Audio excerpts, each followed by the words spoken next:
Hey guys, Jacob Risso Audette, and today I'm doing Dimensional Observers of S-Force.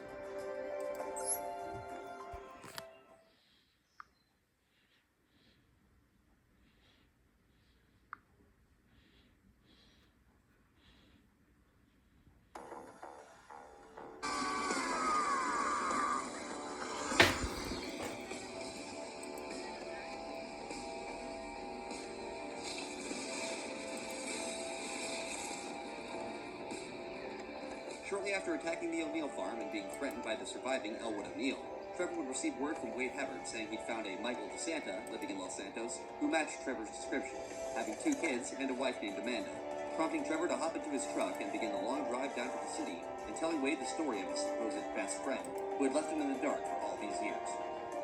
Before departing Blaine County, Trevor would tie up a final loose end by delivering a finishing blow to the West Coast chapter of the Lost MC by destroying their base at Stab City, sneaking into the camp in the dead of night and placing sticky bombs on several trailers with explosive results.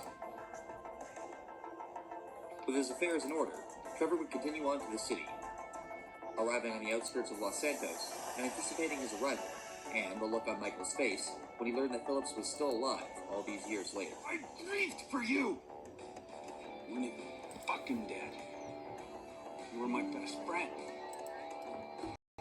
Well, guess who's coming to shit on your doorstep, you fuck!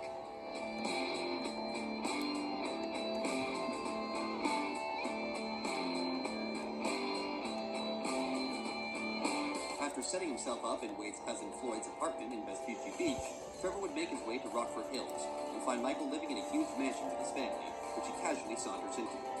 Upon confronting Michael, along with his wife Amanda and son Jimmy, who were all just as shocked as Michael to see Trevor in Los Santos, they would all learn that Michael's daughter Tracy was out auditioning for fame or shame at the Maze Bank Arena, which causes Trevor's not-so-paternal instincts to kick in and demand that he and Michael go try and rescue her, temporarily forgetting their feud by upholding his promise to protect Michael's kids despite any issues he may have with DeSanta himself.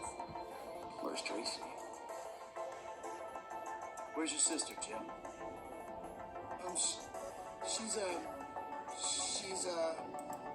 She's trying out for TV.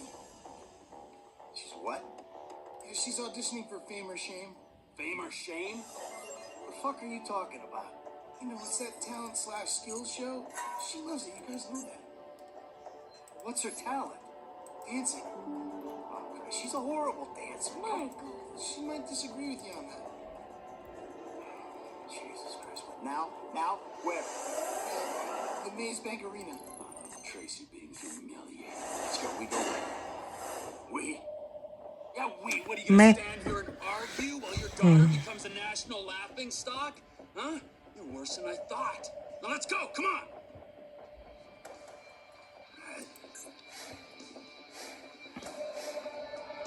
At the arena, Michael and Trevor would find Tracy performing a lewd, suggestive dance for the judges of Fame or Shame, including notorious C-lister Laszlo Jones, who encourages the starstruck Tracy to continue her embarrassing performance. After seeing more than enough of Tracy's audition, Michael would assault Laszlo personally, with Trevor keeping security off his back before the celebrity fled the building to escape the wrath of Tracy's 2 dads, jumping into a hybrid electric car and attempting to flee. Trevor and Michael wouldn't be far behind, however, as after stealing a Fame or Shame production truck, they would continue their pursuit of Jones halfway across the city before cornering him at the Los Santos storm drain when Laszlo runs out of batteries and road. Though he'd initially come seeking an explanation and possibly vengeance, the act of reuniting with Michael and working together to save his daughter causes Trevor to slip into nostalgia and temporarily ignore Michael's potential betrayal by simply reinserting himself into DeSanta's life, whether he wanted it or not. He would begin organizing his own heist out of Floyd's apartment in order to recapture the sense of exhilaration that he'd been missing out from doing jobs with his old crew. To that effect, bring Michael along for the job, and also recruits his new protege, Franklin Clinton, to round out Trevor's new crew. Through intense psychological manipulation and physical intimidation, Trevor would slowly turn Floyd's apartment into a pigsty and a planning against Floyd's wishes, who was too cowardly to directly confront Trevor about his destructive and often disgusting ways of conducting business. Trevor would learn that Floyd was beholden to his fiancée Deborah, who actually owned the apartment, and was desperate to keep the news of Trevor's debaucherous arrival from her, and that in addition, through Deborah, Floyd had a job at the port of Los Santos, which Trevor immediately saw as a perfect opportunity to find his next big heist. After forcing his way into the port by posing as a dock worker alongside Floyd and Wade, Trevor would also learn that Merryweather Security, a private military group whom Trevor despised on a matter of principle, was operating out of the port, and would be a perfect target for his robbery. After scouting the port and preparing for the job by acquiring a miniature submersible, Trevor would plan out the robbery of a top-secret piece of Merryweather Harbor, and using Michael, Franklin, and a reluctant Floyd, carry out his first real heist in nearly a decade, outside of his constant territorial disputes with rival meth-making operations back in Blaine County. As mentioned previously in our episodes on Franklin Clinton and Michael DeSanta, the details of this Merryweather heist are strangely contradictory, with some sources claiming Trevor attempted to sink Merryweather's freighter at the port to take the top-secret technology, while others claim that the real heist took place far to the north, just off the coast of the state, where a test of said technology was taking place. Whatever did transpire is irrelevant, as we were able to confirm that shortly after successfully stealing the device, the entire crew would be confronted by a very pissed-off and straight-out-of-the-hospital bed Lester Kress, who informed them that the device they'd stolen would likely see them put on every major terrorist list. Bye-bye, S4 Their only Circle. option was to try and return it, which, after a brief confrontation, Trevor agreed to. When you try and steal an experimental super weapon and sell it to the Chinese, you and everyone you ever knew is gonna be fucked in the ass, you fucking chumps! Hold on, man. A super weapon? The Chinese? What? What you think is in there? I thought he talked to you. All right, man. So what now? Maybe I can organize to have it taken back and found amongst the wreckage. Whoa! Holy fuck, Lester Kress! Holding on and looking good, huh? Do you have any idea what you did here? Yeah, I pulled the score. What, are you jealous because you didn't get your 20%? If that thing doesn't go back, then we will all end up on every watch list in the entire planet. Watch list? So fucking what? So they don't watch. They kill. Idiot, we'll all be dead within a week. Think. Listen. Take the trunk, take a guy, do what you gotta do. Trevor? All loaded up. Trevor? Great.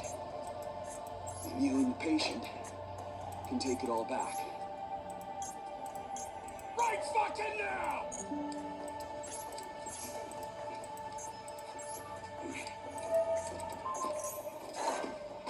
So you mean to tell me this shit was all for nothing? And it's the hood all over again. Fuck! Come on, Franklin. You owe me, Michael. I am owed. What you gonna do, huh? I think of something. I gotta get Franklin some work too. Yeah. Lots of mouths to feed, amigo. Tell me about it.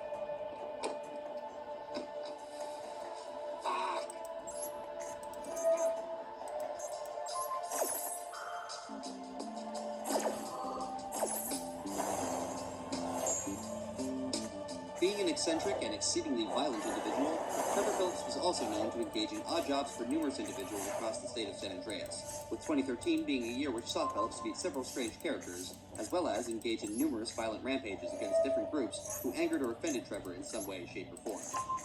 One such individual that Trevor was known to associate with was redneck game hunter Cletus Ewing, with whom Trevor caused chaos around Sandy Shores in Blaine County, in addition to occasionally hunting elk with Ewing near Toledo Bay. More controversially, Trevor also worked for, with some reluctance, the Civil Border Patrol, a civilian group seeking to stop illegal immigration into San Andreas, run by a stereotypical hillbilly named Joe and a Russian hypocrite named Joseph. Trevor would help the two round up several people after a promise of monetary reward, only to later discover that not only were the two targeting immigrants, which Trevor himself was, but that they'd been harassing mostly actual legal citizens of Mexican-American heritage, which eventually results in Trevor attempting to right his wrong by finding and murdering both Joe and Joseph while threatening a family in Toledo Bay. In addition to his work for the CBP and subsequent annihilation of its members, Trevor also did work for a real estate agent Josh Bernstein by destroying for sale signs around Los Angeles for him in order to damage his competition in exchange for a night with a woman whom Trevor eventually learns was actually Bernstein's wife, that he'd been prostituting in order to recruit people like Trevor to sabotage his rivals. After a job which saw Bernstein hire Trevor to burn down his own home to claim an insurance payout, Phillips would kill Josh when instead of paying Trevor, he attempted to have him arrested in order to absolve himself of any ties to his own fraud scheme. Before his initial trip to Los Santos to find Michael, Trevor also engaged semi-regularly in bail bond vigilante work for a woman named Maud Eccles out of Blaine County, for whom Trevor would either capture or kill several people, including Ralph Ostrowski, Larry Tupper, Glenn Scoville, and Curtis Weaver. After temporarily moving to the city to find DeSanta and later planned heists with him and Franklin Clinton, Trevor would also take on his perhaps strangest set of jobs, where he began stealing various pieces of celebrity memorabilia for an eccentric British couple, stalking Vinewood stars, Nigel and Mrs. Thornhill. For the two, he would steal Willie McTavish of Love Fist's gold tooth, Tyler Dixon's swim trunks, Terry McIntosh's dog's collar, Mark Fosterberg's golf club, and even kidnapped Al Napoli for the couple. Meet your biggest fan. Fucking crazy.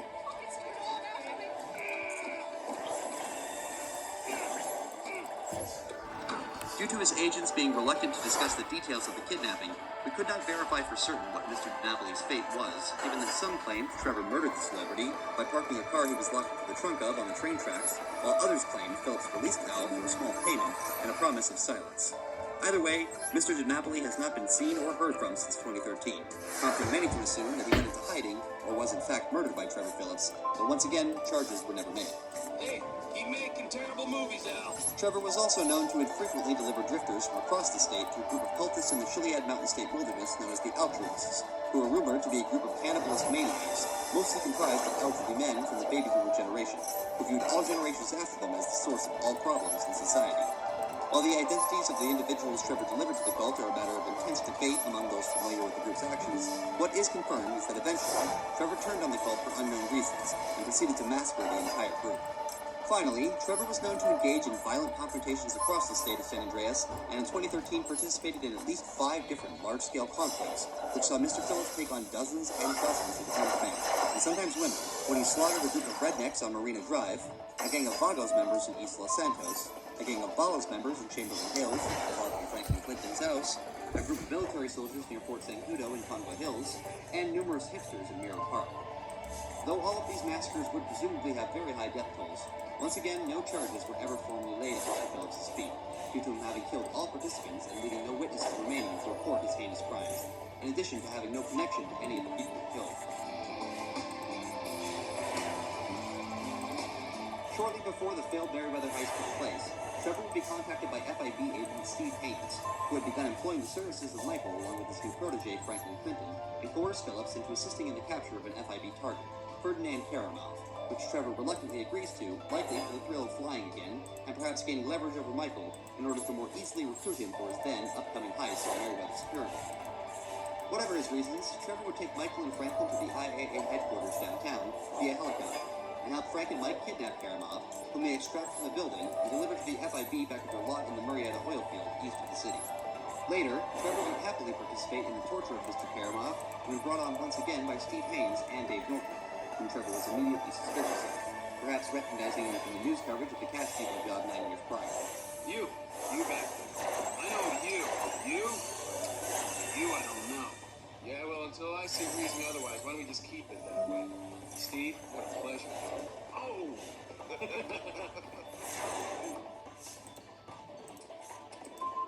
It reminds me of one of those guys you see advertising pills for middle-aged men that can't get erections. Hey, Devin Weston is a very good friend of mine, so why don't you watch your tongue? Because let me tell you something. Okay. It's more tail than a tail catcher. Fucking remember that. You. Where did we meet? Nowhere, pal. Damn good. Hey, what are we doing here, huh? This. Keep the slip stuck away from me. No, Ferdinand, he's gone. He's gone. It's okay, I've got some new friends here now. This is Michael, and this is Trevor. It was also during these torture sessions that Trevor would first meet billionaire investor Devin Weston, who would go on to hire him, Franklin, and Michael to steal several vehicles from his wealthy friends. After performing several horrible acts on Mr. K in order to loosen him up and obtain information on a supposed Azerbaijani terrorist, Tahir Javan, Trevor would, when given the opportunity by Steve, opt to save Karamov instead of killing him by delivering him to Los Santos International, where Trevor told Ferdinand it was now his job to spread the word of the torture he'd undergone on orders from American government agencies, despite having been the one to actually do the torturing himself. And look, trust me. Really? Yeah, really, now let's go. Fuck off. Come on.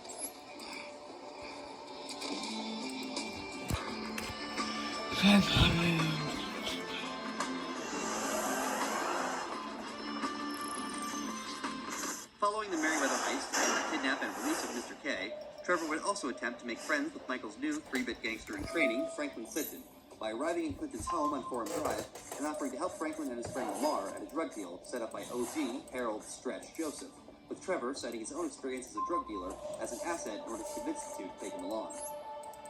Depending on one's perspective, This may have been a wise decision, too, since upon arriving at the deal on Grove Street, Trevor would correctly identify that the sellers were attempting to rip the families off by trying to pass off drywall bricks as cocaine, covering one side of the brick with real cocaine to act as proof of its authenticity. The three would shoot their way through dozens of lawless gang members and escape Grove Street by interrupting a nearby rap music video shoot being filmed by rapper MC Cliff and stealing the party's jet skis to evade the authorities. As mentioned, Trevor also participated in a series of jobs for egocentric billionaire Devin Weston, who had deep ties to the American government. Through Franklin, serving as a pseudo-boss on the contracts, Trevor would pose alongside Michael as a Blaine County highway patrolman in order to steal two incredibly rare cars for Weston from a pair of trust fund college kids whom Franklin challenges to a play in street race. Gentlemen, I love you all. God, this is gonna be fantastic. One kid and two old freaks. Who the fuck would it be? Gentlemen, move the vehicle. Hey, give me 5, 5, and 5. Oh, hey, just kiss, homie. Boom. Dog, come on, man. You got the fucking paper? Abso-fucking-lutely. Look, you finish the job, you get the paper. But the order was for 5 cars. If I'm not mistaken, that's only 2. Just give me the fucking money now. Oh, I'm so scared. I really, really am. But you know what? I'm a payment on completion of work type of guy. You don't like the job? Take a fucking walk. Now, come on, man. Hold on. So what's next, man? Well, Z-type. Chad Mulligan. Lay it on him, kid. Trevor would also assist in obtaining an ultra-rare Z-type for Devin from Chad Mulligan by once again posing as a police officer, at least from a distance, by using an LSPD helicopter to track and identify Mulligan so that Franklin could incapacitate him and take the vehicle.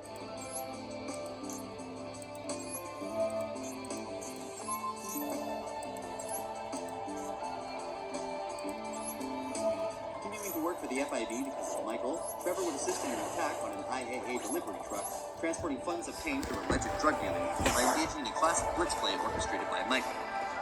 Trevor would take up a position as a lookout in order to spot the incoming truck, and following Michael and Franklin's ambushing of the van to obtain the money, fight his way through dozens upon dozens of LSPD forces before each man made their own separate escape. Following the successful robbery, Trevor would also work with Michael when DeSantis is called upon by Mexican drug lord Martin Madrazo, who sought to hire Michael to kill his own cousin Javier, who was prepared to testify against Martin. Trevor and Michael would meet with Martin, where Phillips became immediately infatuated with Madrazo's wife, Patricia, and demanded to know exactly how much the two would be paid for their services, which Martin remained vague about. Michael would shoot down Javier's jet en route to the city, and Trevor would then follow the plane all the way to Blaine County, where the jet crashed into a field, and Phillips murdered Javier to obtain the sensitive documents being carried by Martin's cousin, to prevent Madrazo from being implicated for his many illegal activities. Though Trevor was meant to meet up with Michael first before delivering the documents to Martin, instead, Trevor would directly confront the drug lord regarding their payment, and when he learned that the job was an obligation due to Michael's destruction of some of Madrazo's property, Phillips would violently assault Madrazo, tearing off one of his ears, and then kidnapping Patricia, in part as payment for the job, and in part to begin a romantic relationship with the Stockholm Syndrome-prone woman, who likely reminded Trevor of the mother he always wanted but never had, due to his own being aggressively abusive. I just told you what I just did. Now, unfortunately, I think that we're gonna have to lay low for a little while we discuss things with Martin. I think. Why don't you pop in the back? I need Patricia. I know a nice little place we can hang out. It's a very relaxing little spot. With Michael and Trevor now in the crosshairs of Madrazo, the two would hide out in Sandy Shores, where Michael would temporarily live out of Trevor's trailer and continue engaging in criminal activities for the FIB, on top of additional action against Merriweather security, whom Trevor actively despised. Trevor would coordinate an attack on a Merriweather cargo plane transporting weapons across the state, which he intended to procure for himself and kill everyone aboard. Though he failed to retrieve the weapons, the wreckage likely caused by the aircraft tumbling from the sky over Blaine County almost certainly resulted in a major loss of life. The next major heist planned by Michael and Lester would be a bank robbery in Toledo Bay on the Blaine County Savings Bank, which was protected by a group of notoriously dirty cops who protected the bank's assets. Unlike the Merriweather heist, whose details are vague and difficult to confirm, the details of the Toledo Bay heist are contrastingly clear, with all sources agreeing on the timeline of events, likely helped by the round-the-clock news coverage it received due to the bombastic nature of the plan. Trevor, Michael, and a third accomplice, who remains unidentified, would barge into the bank in a fairly typical fashion before exiting the building decked with heavy-duty military armor, which the team used to rip through the Blaine County Police Force and reach their extraction point inside the Puffendale distribution facility on the edge of town. Though their original plan had been to deliver the money to Franklin, who would escape via boat on the coast, the heavy resistance encountered, including tanks, would instead force the group to be collected in the streets by a quick-thinking Franklin, who commandeered a bulldozer in order to deliver the heavy bank robbers to the factory, where all parties escaped on a freight train with $8 million in cash. Shortly after, although some claim it may have been before, the Toledo Bay heist, Trevor would ask Franklin, whom he ingratiated himself to following the botched deal set up by Stretch, to locate the remaining O'Neill brothers, whom Trevor had taunted to come and find him in Vespucci Beach before Michael and Trevor were exiled to the country outside of LS. After tailing the O'Neills along the Great Ocean Highway and witnessing the brothers crash and trying to avoid hitting an elk in the road, Trevor would bring Michael, armed with a thermal sniper rifle, to finish off the clan, by using the helicopter Trevor had taken as his own following the work kidnapping Mr. K. Michael would kill all but one of the O'Neills, and Franklin, along with his dog Chop, would find and kill the final brother, Elwood, and finally put to rest yet another of Trevor's many rivalries across the state. Oh, yeah. Taking out some hillbilly crack dealers on the blood feud. That's what I'm in. Hey, Trev, man, go party some game back to town. Come on, Michael, man. I'm trying to figure this off. Get back to Captain Phillips, Mike. Yeah, thanks for the warning.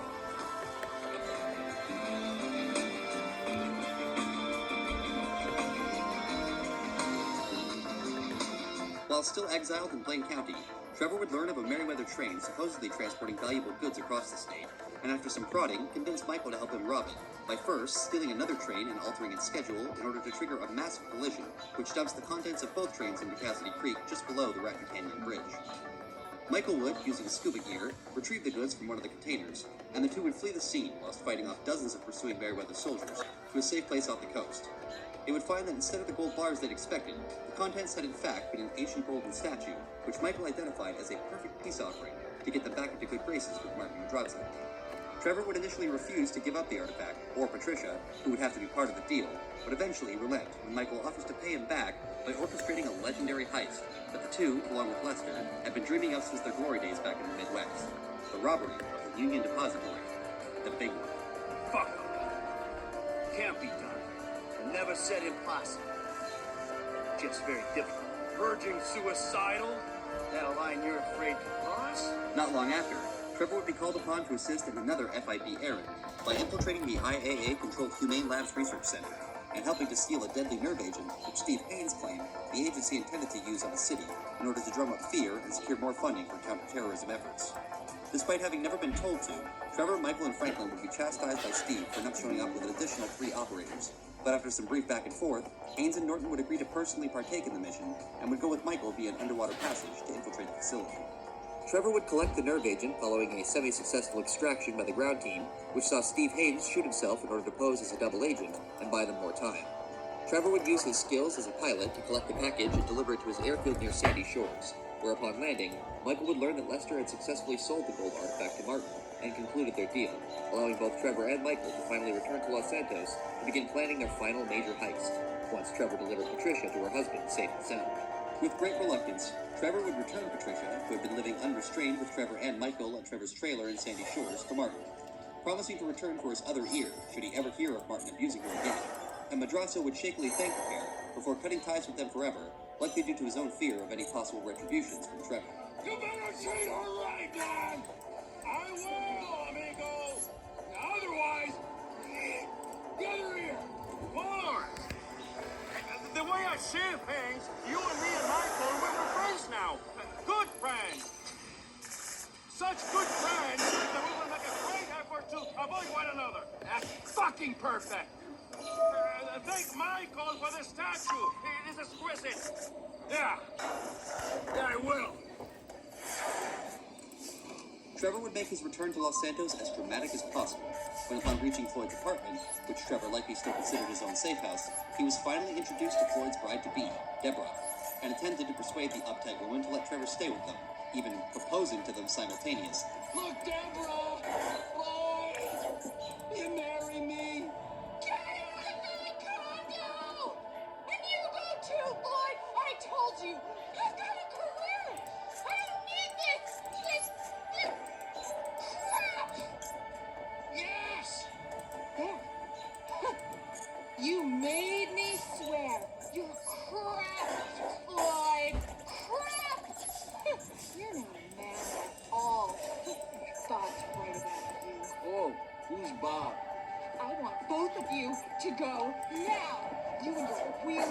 Whoa! Hey! My name is Trevor, sweetheart. I could give a fuck what your fucking name is! I'm not afraid to do this. I'm not. Bob, talk to me. Fuck Bob! You people are not very fucking nice!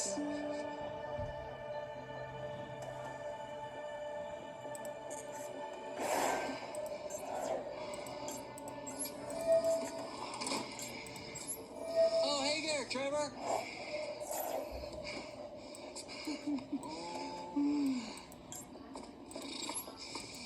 Hey there, baby.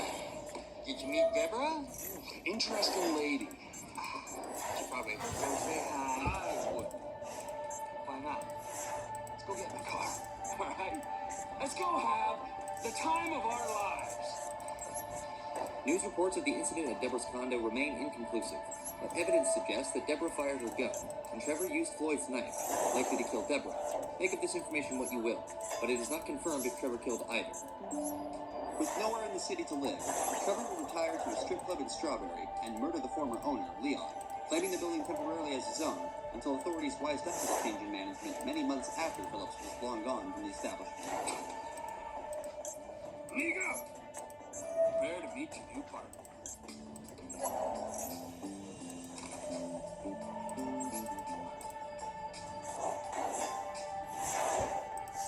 Only through Monday. Get up to 35% off everything at Raymore and Flanagan's Memorial Day Weekend Super Sale. Or pay later with financing with no interest for 72 months. Save up to 35% store-wide this long weekend only at Raymore and Flanagan.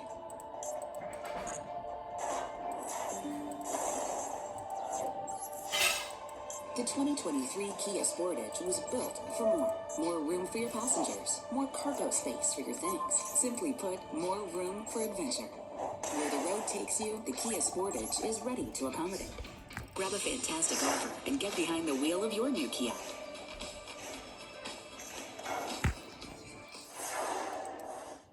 Turning decades of information into a source of future inspiration.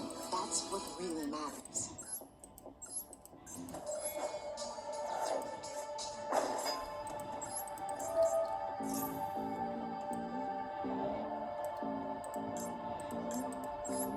From the office of the Vanilla Unicorn Strip Club, Trevor, Michael, Franklin, and Lester would begin planning the big one, and engage in reconnaissance to assess their options for assaulting the rumored to be impenetrable facility.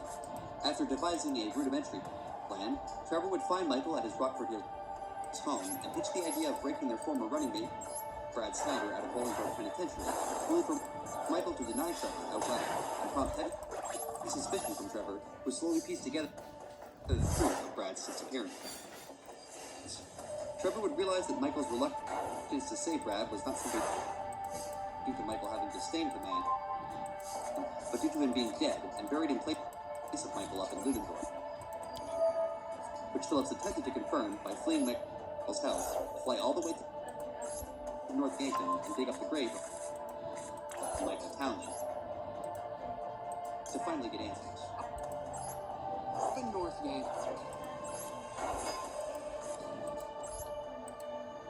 Exactly who was buried in that place?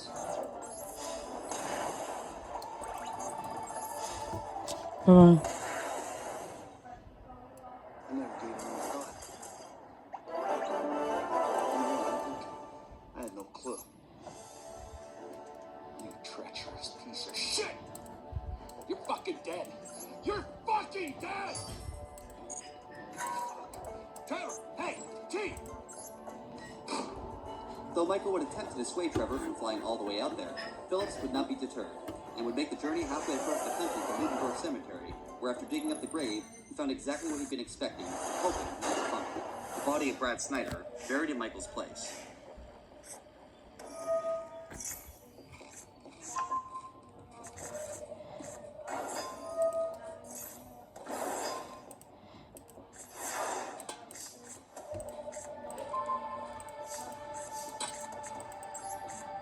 Who you got in here, huh?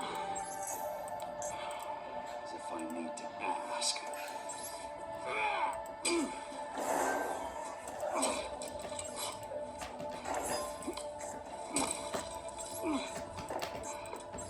Oh, stop it.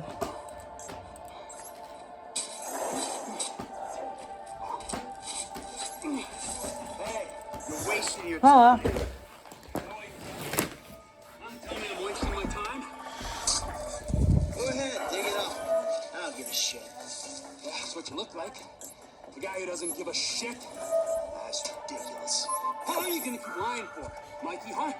When's it gonna stop? It happens in the dark.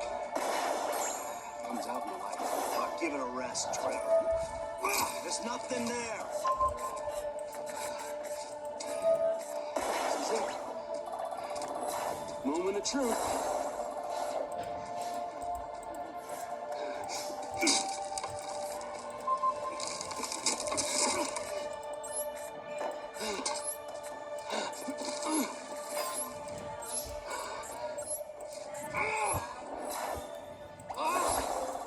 As if I didn't know. Brad! Look, we do what we gotta do to survive. This thing, it didn't work out the way it was supposed to. Oh, how was that, huh? With Brad in the can and me in the ground, or both of us in the car? Brad got shot. You saw it. He didn't make it. I got shot. I did. That's it. I think the only thing that didn't go as planned was me showing up on your doorstep 10 years later. Mikey, I mourn you. And I missed you. I had fucking family trouble. We were all gonna die. He did die. You motherfucker! I didn't want it to come to this. Yes, you did! You just don't have the fucking balls to do it! But I do! I got more to lose than you. Never a truer word has been spoken, brother! Now, pull the fucking trigger! You have the guts. Take the fucking shot! Who is that? Fuck! The two would have a standoff in the cold winter air, but despite trying to shoot each other, be interrupted by the arrival of more of Trevor's rivals from the West Coast. This time, the Wei Cheng Triads, who sought to take control of Trevor's methamphetamine-related business assets in order to dominate the market in Los Santos and Blaine counties. Trevor would manage to escape, but not before sabotaging Michael's only means of escape, resulting in DeSanta being kidnapped by the Triads. While flying back to Sandy Shores, Trevor would be contacted by Wei Cheng himself, who believed Michael to be his boyfriend, after observing the two living together out of Trevor's trailer, which only served to amuse Trevor, who now considered Michael dead to him. You know, how much will you give up for his safety? My lover! Yeah, right! It's a tough break. Never want to double-cross a friend and put him in danger, but you gotta do what you gotta do. My business ain't going anywhere. I'm serious about this. He will die. Tell him I love him dearly.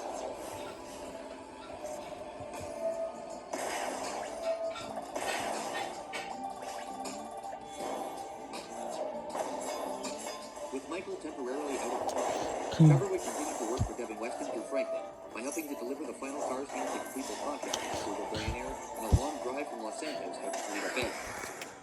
En route to their destination, Trevor would regale Lamar Davis with the story of first meeting Michael and inform him of DeSantis' current limbo status as a prisoner of the Triads, while a sleeping Franklin sat just feet away, none the wiser to Michael's disappearance. The group would finish their delivery after dealing with the LSPD, and Franklin would eventually learn through Lester that Michael's fate remained ambiguous after his encounter with Trevor up in North Yankee. Trevor would choose to leave Michael's fate to the Triads, but after being confronted by an angered Franklin who intended to convince Phillips to help rescue Michael, he seemed to have a slight change of heart. Franklin would rescue Michael from a Triad-controlled slaughterhouse in Cypress Hills, and upon learning of DeSantis' survival, Trevor would come to his aid when tracking Michael to a meeting with the FIB at the Court Center, which develops into a shoot-up between the Bureau, agency, and Merriweather forces. Though Trevor would give the explanation of not wanting anybody else to have the chance to kill Michael but him, in reality, it is likely Trevor's attachment to his once best friend, in addition to his strong desire to perform the Union Depository heist, that caused him to save Michael from the massive fireball. Nah. One last score. And if it goes good, guess what? I don't have to put a little bullet in your head. But because God watched it. Because then you and I get to go to hell. And I get to spend the rest of eternity with you, tormenting you. Well, I guess it's on. Yeah, I guess it is. Call Lester. Let's go. On speakerphone. Hey, it's me. I know. How'd it go? Just fabulous. Ran into an old friend. Matter of fact, he saved my ass. We're all friends now. Suppose a group hug's out of the question? He wants to, still go on the final victory tour. All right, when it looks like it's a go, I'll contact you. And remember this, gentlemen. If we pull this off, we will be making history. Sordid, nasty, depraved history. But history, nonetheless. All right. There, you happy? Fucking thrilled. Don't forget, amigo. Keep going. On shaky grounds, Trevor would also be forced to work with Michael again, when Franklin called upon both of them to help save Lamar from another ambush set up by Stretch at a Ballas-controlled sawmill near Polito Bay. Having loyalty for Franklin, Trevor would, along with Clinton and Cassandra, fight his way through dozens of ganglanders in order to save the naive, lanky Lamar, whom Trevor had also become casual friends with following his confiding in Lamar, while finishing up the work for Devin Weston of delivering the spare vehicles. With a tentative truce established between Trevor and Michael thanks to their mutual friendship with Franklin, the group would finally be prepared to pool all of their time into carrying out the single largest heist in American history by robbing the legendary Union Depository in downtown Los Santos. As we've stated in our two previous episodes on Trevor's Accomplices, the heist would indeed be a success, as you are likely well aware, due once again to its intense media coverage, but the details remain vague. For further elaborations on the suggested scenarios surrounding the heist, see our episodes on Franklin Clinton and Michael Cassandra. What is not contested is that all three men, along with Lester Crest and the remaining crew of 5 or 6 additional operators, walked away very, very rich and became legendary figures in their own right amongst criminals across the country and the world. However, despite pulling off the heist of the century, many of their enemies remained serious threats, and not long after the successful robbery, the group would meet up once again when Franklin revealed that he'd been asked by both the FIB and Devin Weston to kill Trevor and Michael, respectively. The three men, with help from Lester Crest, would plan out an ambush for the combined forces of Steve Haynes' FIB division and Devin Weston's Merryweather soldiers at a foundry in Marietta Heights, and with additional help from Lamar Davis, wipe out dozens of the combatants before turning their attention to silencing each of their respective rivals. Trevor would attempt to include Dave Norton, whom Phillips hated for killing Brad, in the list of targets for them to take down, but Michael would manage to convince him that Norton needed to remain alive in order to help clear their names when everything was said and done. Michael would murder the treacherous Harold Stretch Joseph at a community center in central Los Santos. Franklin would kill Ray Chang and his triad bodyguards as they left the Pacific Bluffs Country Club. And Trevor would assassinate Steve Haynes in the middle of his filming of another episode of The Underbelly of Paradise at the Del Perro Pier. With most of their enemies eliminated, Trevor would locate Devin Weston at his mansion overlooking the highway near Chumash and break onto the property to kidnap Weston after dispatching of his Merryweather security forces attempting to protect the billionaire investor. Though Weston would attempt to bribe Trevor several times as he drove Weston to a drop-off point, blocked at the boot of his own D-Class Tornado, Phillips would ignore his pleas and deliver Devin to a cliffside where, together with Michael and Franklin, they would push as far off the edge with Devin still inside, and finally kill the pompous manipulator, leaving the three men free to spend their stolen money in peace and go their separate ways.